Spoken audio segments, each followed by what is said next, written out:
देह बलंदा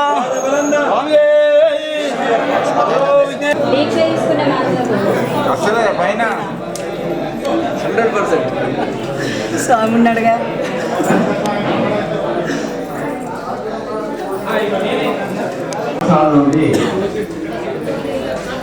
శబరిమలలో ఏ సాంప్రదాయాన్ని అనుసరిస్తున్నామో స్థానిక అయ్యప్ప దేవాలయంలో అట్టి సాంప్రదాయాన్ని కొనసాగించే దానిలో భాగంగా వచ్చే మండల పూజ మహోత్సవానికి, వచ్చే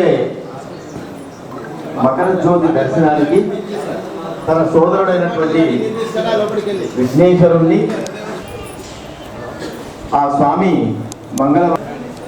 ఆ స్వామి పంబ నదిలో తదనంతరము పంబా గణపతి ఆలయానికి వెళ్ళి విఘ్నాలకు అధిపతి అయినటువంటి సోదరుడైనటువంటి విఘ్నేశ్వరుణ్ణి మండల పూజ మహోత్సవానికి, మకర జ్యోతి దర్శనానికి రమ్మని ప్రత్యేకమైన పూజలు కలిపిన తర్వాత మన అయ్యప్ప ఆలయ ప్రధాన అర్చకులు బ్రహ్మశ్రీ బండపల్లి లక్ష్మీపతి శర్మ గారు కూడా రుచిస్తూ ఉన్నారు.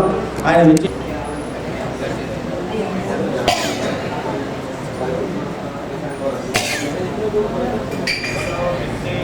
ఎంత సుదినమో గణేశాయ దినమో ఎంత సుదినమో ఎంత సుదినమో గణేశాయ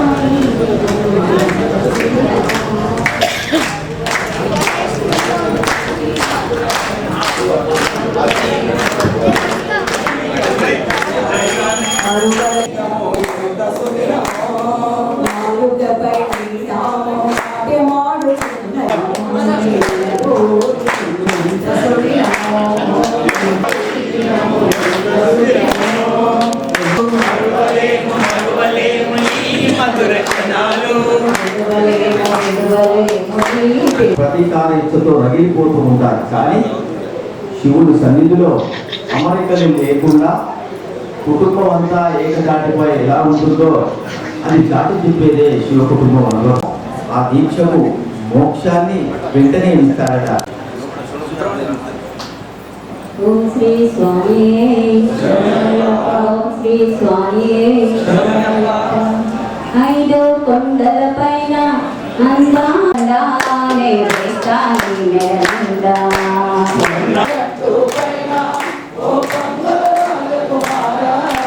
పంపగట్టు పైన ఓ కందల రాజకుమారా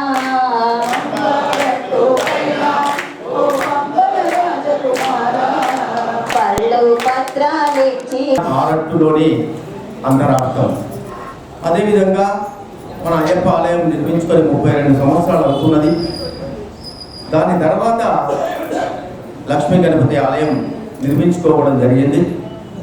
అందులో నుండి ఆ యొక్క సాంప్రదాయాన్ని అనుసరిస్తూ ఇప్పటి వరకు గత 20 సంవత్సరాలుగా ఆ స్వామి ఈ స్వామి దగ్గరికి ఇచ్చేసి కన్యాస్వాములంతా కూడా 108 కలశాలతో మన దగ్గరలో సమీపంలో ఉన్న గలగలా పారే గోదావరి నదితో పునీతమవుతున్నటువంటి సస్యశ్యామలమైనటువంటి త్రాగుకు సాగుకు నీరుస్తున్నటువంటి గోదావరమ్మ తల్లి గలగల్లో మెయిన్ కెనాల్ దగ్గరికి వెళ్ళడం, ఉత్సవమూర్తిని తీసుకువెళ్ళడం, కన్యాస్వాములంతా కూడా ఎంతో ఉత్సాహంగా 108 కలశాలతో స్వామికి స్నానాధికారులు చేయించడం, అది స్నపన స్నానం అనబడుతూ ఉంది.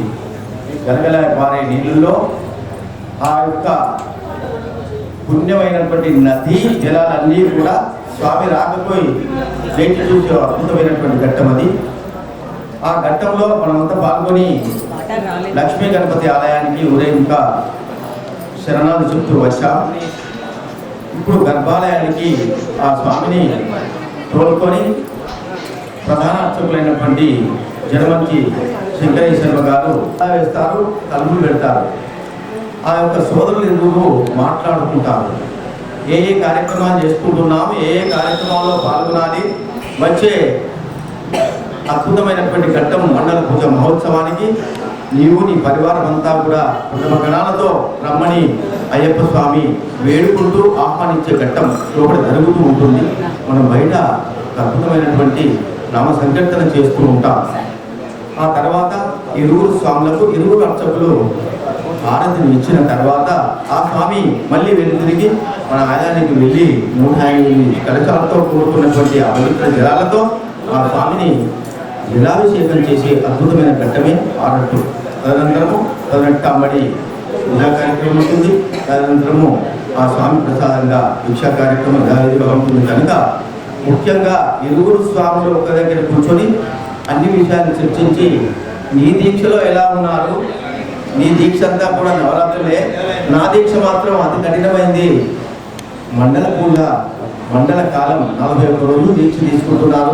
మరి వారందరికీ కూడా వారి కుటుంబాలకు వారందరికీ కూడా సస్యశామలమైనటువంటి ఏ విఘ్నాలు కలగకుండా మా వాళ్ళందరికీ కూడా నీ అనుగ్రహం ఇవ్వు అని వేడుకుంటూ ఉంటాడు అయ్యప్ప స్వామిలో కూడా. ప్రథమ కరాళం అధిపతి ఎన్నో అవరోధాలని ఇట్టే దూరం చేసే అద్భుతమైనటువంటి విజ్ఞానకు అధిపతి అయినటువంటి విఘ్నేశ్వరుడు వేడుకునే ఒక అద్భుతమైన సన్నివేశం.